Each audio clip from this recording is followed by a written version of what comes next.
A local police department in Maine is being put on blast by Immigration and Customs Enforcement, accusing it of hiring an undocumented immigrant as a reserve officer. ICE became aware of the Jamaican national after he allegedly tried to illegally purchase a gun. News out of Old Orchard Beach. A police officer there has been arrested by U.S. Immigration and Customs Enforcement. ICE's Enforcement and Removal Operations Unit in Boston says Jon Luke Evans was picked up in Biddeford after he illegally tried to buy a gun in Maine. So the liberals in Maine decided to hire some illegal immigrants as police officers, and the feds found out and now are deporting some cops. Let's talk about it.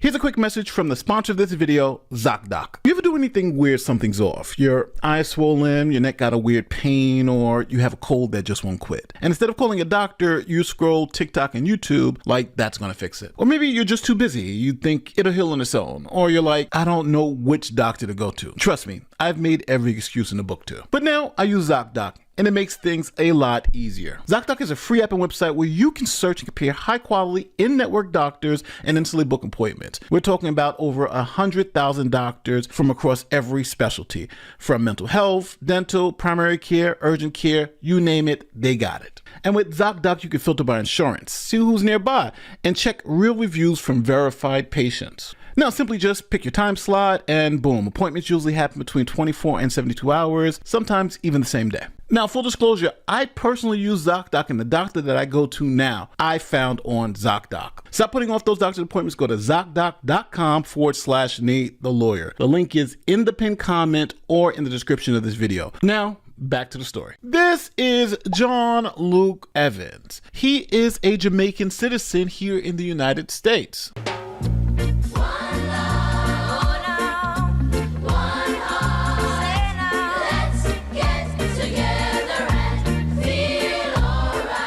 Now, being from Jamaica, he came to the United States in September of 2023 and was supposed to stay 6 months and then go back to Jamaica. But Evans decided to stay a little longer. How much longer? Well, essentially 2 years longer. And now is here 100% illegally.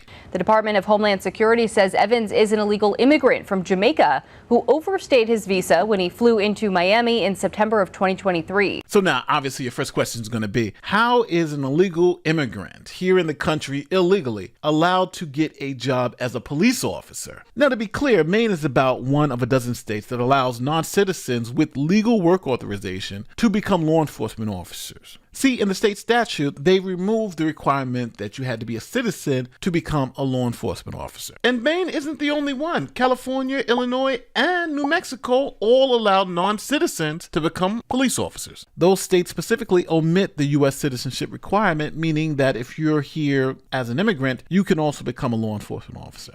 A new state law passed during this year's legislative session, expanding who can become law enforcement officers in New Mexico.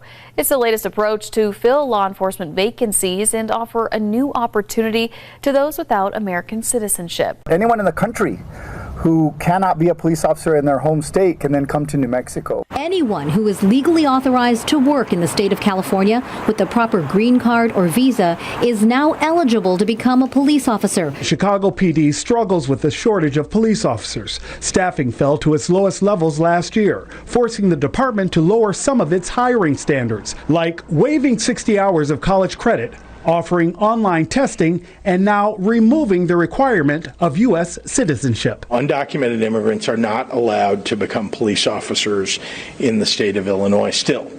What we have allowed is legal permanent residents and DACA recipients now to become police officers. Now, I want to be very clear. At least 30 to 50 states require police to be U.S. citizens. So how did this man who is here in the country illegally get a law enforcement job that's available to non-citizens? Mr. Evans filled out an application like everyone else, went through the required background checks. What he provided was his birth certificate, a valid driver's license, his passport, his U.S. Social Security card, his I-76 U.S. work authorization, which it's an employment authorization document, which showed that it was valid till 2030. But there was one other thing the Maine officials had to do before they can bring Evans on. They had to fill out a work authorization form called an I-9. Essentially, they had to tell the federal government, we hired this non-citizen in this role, and is that person authorized to work in the United States? And in this case, they submitted the I-9 form for Evans to the Department of Homeland Security, and Homeland Security said he was good to go. The police chief says that she submitted this officer's I-9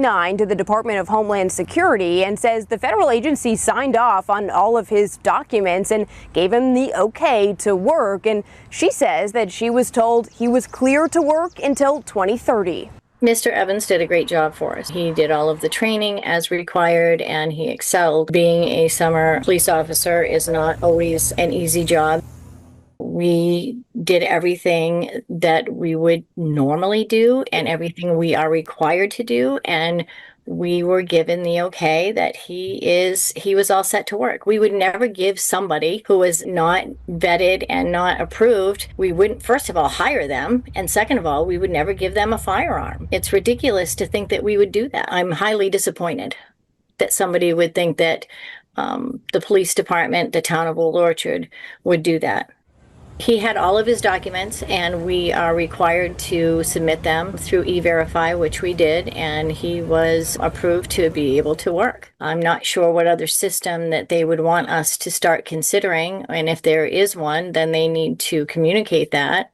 As far as we know, all of the information and all the documents we have are legal documents, and that he is able to work. He's being missed. He was a good employee. He did a great job for us. So the police department says, hey, we did everything possible. We took this person who we thought was here legally. We submitted all that paperwork to ICE. ICE came back and cleared him and said he can work till 2030, and we hired him. It's ICE's fault. But ICE came back and said, not so fast. ICE said in a statement the fact that a police department would hire an illegal alien and unlawfully issue him a firearm while on duty would be comical if it weren't so tragic.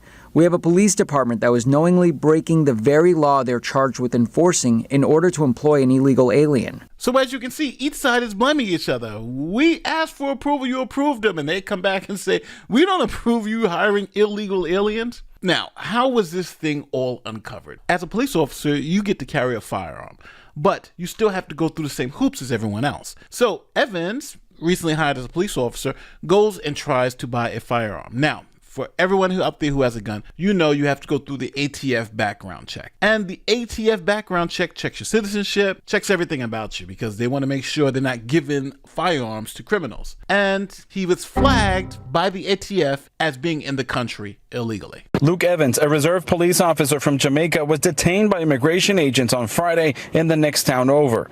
Evans was flagged by the ATF after allegedly trying to purchase a gun for his job, which the town says is not allowed by reserve officers. That's when ICE found out he had overstayed his visa in late 2023. As of right now, Evans is detained by ICE, and they're looking to send him to Jamaica.